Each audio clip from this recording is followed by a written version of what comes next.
आज जुम्मे का मुबारक दिन है मेरे अल्लाह। জুমার দিনে দোয়া কবুল হয়। জুমার দিনে সবচেয়ে উত্তম পোশাক পরে আসবেন। আসার পর সকাল সকাল গোসল করে সুগন্ধি ব্যবহার করে পায়ে হেঁটে যে ব্যক্তি আসে এবং ইমামের এই যে কাছাকাছি বসে, ইমামের কাছাকাছি বসার পরে খুতবা মনোযোগের সাথে শ্রবণ করে এবং খুতবার মাঝখানে কোনো কথা বলে না, কাউকে ডিস্টার্ব করে না।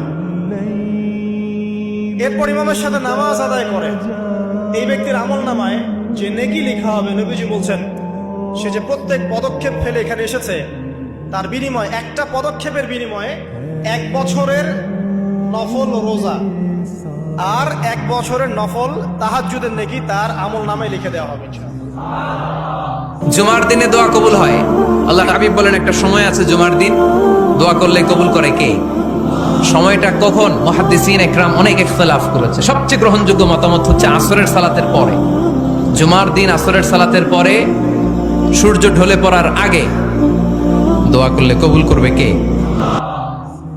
এই কাজগুলো আমরা জুমার দিন খুব সহজেই করতে পারি। আল্লাহ পাক আমাদের জুমাকে মূল্যায়ন করার তৌফিক দান করুন।